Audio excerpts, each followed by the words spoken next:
Eto mga boss, napakabilis ng pangyayari nitong nakarang araw. Inanunsyo ang pag-trade kay Trae Young dito nga para sa Washington Wizards. Tapos eto na kagad si Trae Young mga boss, no? Nasa Washington na kagad at naganap na nga rin ang kanyang first press conference dito nga para sa Wizards. Lipin na rin natin ang bagong number at jersey dito nga ni Trae para sa Wizards.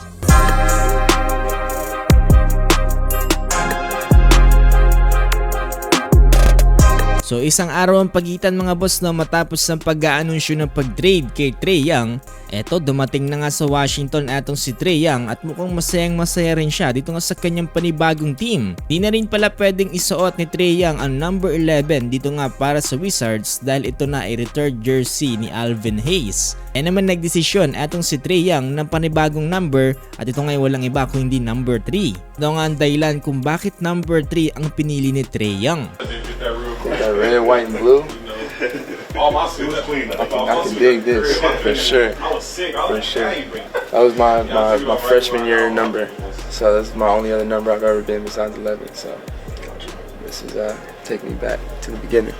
At ito mga boss, halina't pakinggan natin ang first interview ni Trae Young para nga dito sa Wizards. Tinanong itong si Trae Young kung ano nga ba daw mga dapat i-expect sa kanya dito nga sa pagdating niya para sa Washington Wizards. Of course, I mean you don't want to go somewhere and just expect to lose your whole time there. I mean for me, I understand.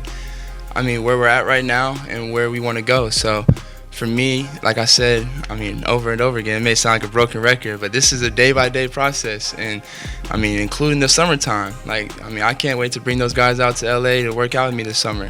You know what I'm saying? And I've been working out there every summer, and I usually bring teammates out there, and this is a lot of young guys, and so I can really bring these guys out there and make sure that they come out there and we all get some work in and runs and build that chemistry that way. And so that's a day-by-day process. So for me, I don't want to look too far ahead or set expectations on when this will happen, because you never know. Like it happened faster than I expected it in my last place, so you never know when it can happen. But if you focus on the daily stuff, I mean things are gonna work out.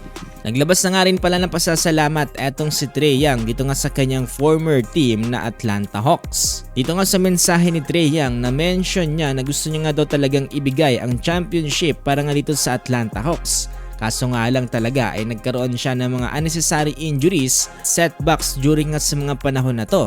Kaya naman talagang hindi nga daw nila nakita kung ano nga ba daw talaga ang full potential ng tandem nila. Bukod nga pala kay Trae Young ay dumating na rin dito nga para sa Atlanta Hawks. Eto nga sila CJ McCollum at ito nga si Corey Kispert. Mukhang masayang masaya rin mga boss no, etong dalawang players na to. Ito nga para sa kanilang panibagong team.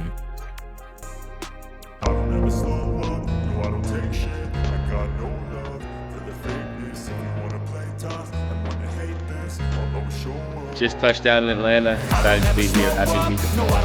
Yeah, we're ready, man. Ready to play and win some ball games for you guys.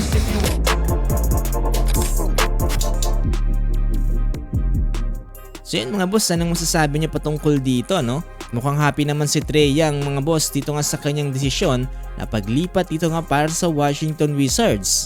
Gusto pa na more basketball updates gaya nito ay huwag niyong kakalimutang i-follow itong ating page.